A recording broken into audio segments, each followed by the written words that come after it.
How dare you betray the Brotherhood? It's not her fault. It's mine. I'll deal with you in a moment.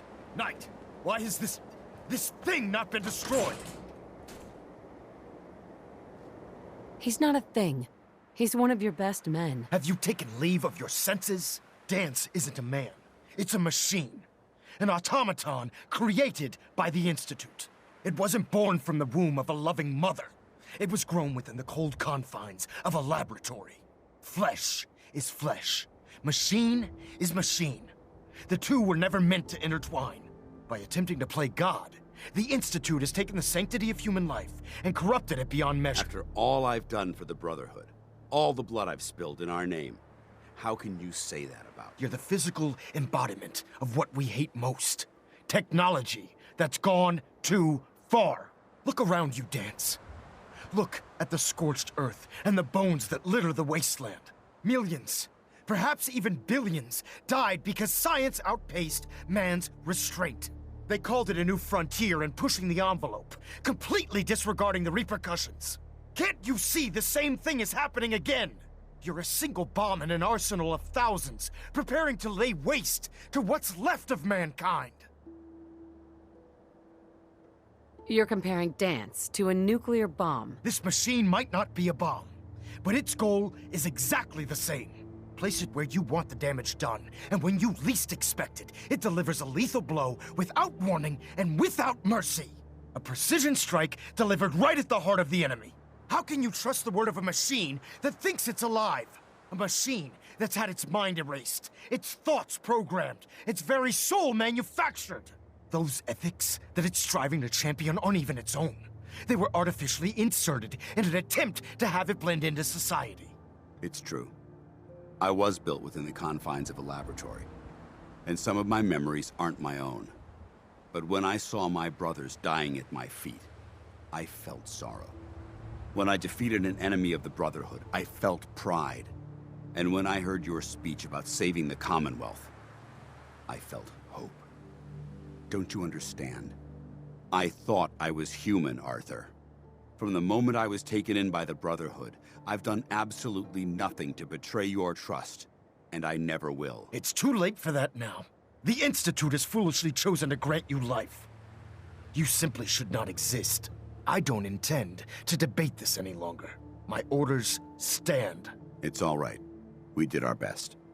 You convinced me that I was wrong to be ashamed of my true identity, and I thank you for it.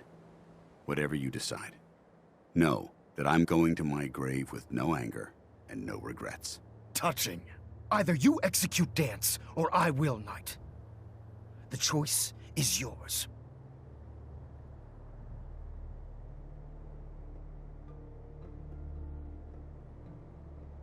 If he dies, what happens to me? Given the circumstances, I'd be willing to overlook this lapse in judgment. The fact that Dance's true nature was hidden from you isn't your fault. Now make your decision, or I will. After all the sacrifices I've made, and all the battles I've fought for the Brotherhood, you need to listen to me. You owe me that much. Very well. I'm listening. Whether he's human or not, Danse saved the lives of countless Brotherhood soldiers. Now it's time you saved his. You're a stubborn woman. So, it appears we've arrived at an impasse. Allowing Danse to live undermines everything the Brotherhood stands for. Yet you insist that he remains alive, which leaves me with only a single alternative. Danse, as far as I'm concerned, you're dead. You were pursued and slain by this Brotherhood Knight, and your remains were incinerated. From this day forward, you are forbidden to set foot on the Pridwin, or speak to anyone from the Brotherhood of Steel. Should you choose to ignore me, know you'll be fired upon immediately. Do we understand each other? I do. Thank you for believing in me, Arthur. Don't mistake my mercy for acceptance. The only reason you're still alive is because of her. I'm returning to the Pridwin Knight. Take some time. Say your goodbyes. And then I expect to see you there. We still have the Institute to deal with.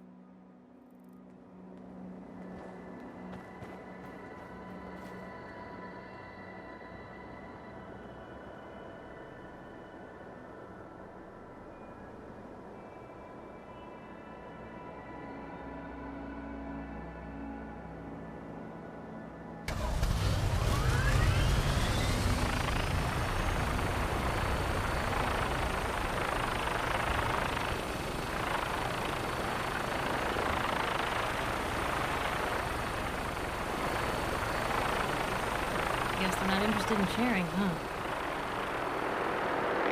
So, you're not in it.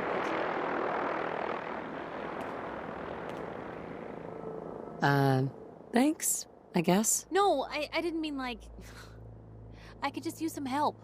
This isn't the sort of thing I'd normally bother anyone else with, but you just seem really good with people, and I've got this issue with my sister, Nat, becoming me.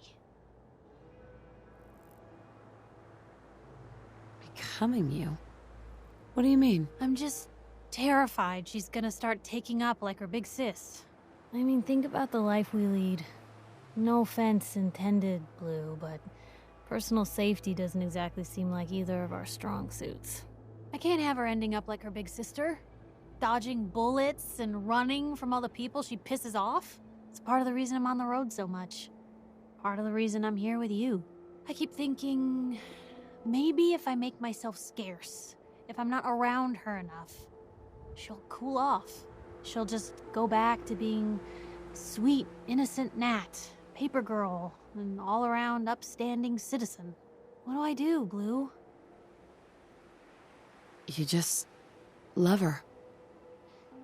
Waking up one day to find you don't even recognize the people you loved. No one should have to go through that. You're right. I can't risk that. Thanks, Blue. Who'd expect wandering off with a stranger to turn out this well? They really don't make them like you anymore. You're a hell of a friend, you know that? The feeling's mutual, Piper. Ain't that the truth? But hey, thanks again for listening. It's a real weight off my chest to be able to talk it out with someone. So, you wanna hit the road?